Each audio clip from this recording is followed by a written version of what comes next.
अमेरिकी हमलों से कमजोर नहीं हुई ईरान की मिसाइल ताकत, बुलडोजर से ही खोल दी 69 में से 50 सुरंगें। ईरान की मिसाइल ताकत पर एक रिपोर्ट आ गई है। रिपोर्ट में क्या कुछ कहा गया है, चलिए बताते हैं। नमस्कार, बहुत स्वागत है आपका। न्यूज़ 18 का डिजिटल प्लेटफॉर्म आप देख रहे हैं। मैं हूं रितु सिंह।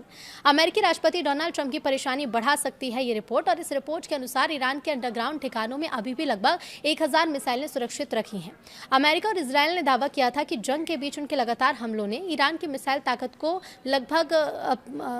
मिसाइल ताकत को लेकर एक बड़ा डर भी पैदा किया है और एक दबाव भी बनाया है। लेकिन अब एक रिपोर्ट के सामने आने के बाद नई सैटेलाइट तस्वीरें सामने आई हैं जो एक अलग ही कहानी बता रही हैं।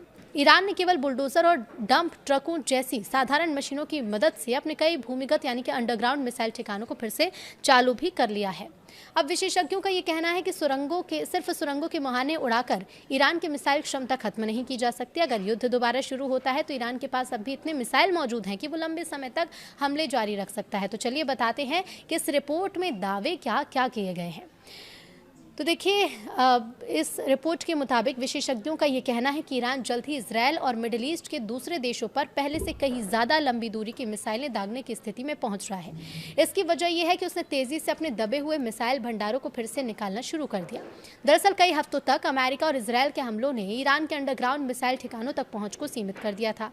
इसके लिए सड़कों को नष्ट किया गया, सुरंगों के प्रवेश द्वार यानी एंट्री गेट मलबे में दबा दिए गए। लेकिन अब CNN ने सैटेलाइट तस्वीरों के हवाले से बताया कि ईरान ने बुलडोजर और डंप ट्रकों जैसी साधारण मशीनों का इस्तेमाल कर अमेरिका और इजरायल के इस महंगे सैन्य अभियान का जवाब दिया है। विशेषज्ञों का ये मानना है कि इससे साबित होता है कि केवल सुरंगों के गेट को निशाना बनाकर तेहरान की मिसाइल क्षमता को खत्म नहीं किया जा सकता। अगर दुश्मनी दोबारा शुरू होती है तो ईरान के पास मिसाइल दागते रहने की क्षमता बनी रहेगी।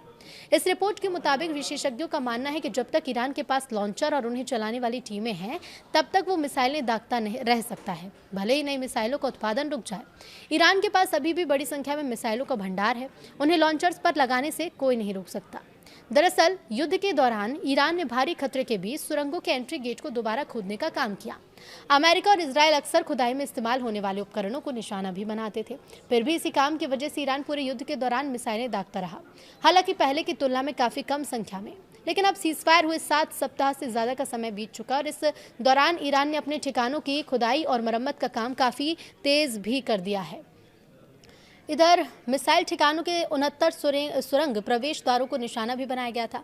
जांच में पाया गया कि इनमें से 50 को ईरान अब फिर से खोल चुका है। ईरान ने ठिकानों के दूसरे हिस्सों की मरम्मत भी की है, जिसमें वो सड़कें भी शामिल हैं जिन्हें अमेरिका और इजरायल ने इसलिए बमबारी करके खराब कर दिया था ताकि मिसाइल लॉन्चर उनका इस्तेमाल ना कर सकें। सैटेलाइट तस्वीरों में दिख रहा है कि इन बम गड्ढों में से लगभग सभी अब भर दिए गए हैं। 2 जगहों पर तो सड़कों पर दोबारा पक्की परत भी बिछा दी गई है। विशेषज्ञों का ये मानना है कि ईरान के भूमिगत ठिकानों में अभी भी लगभग 1000 मिसाइलें सुरक्षित ही रखी हुई हैं।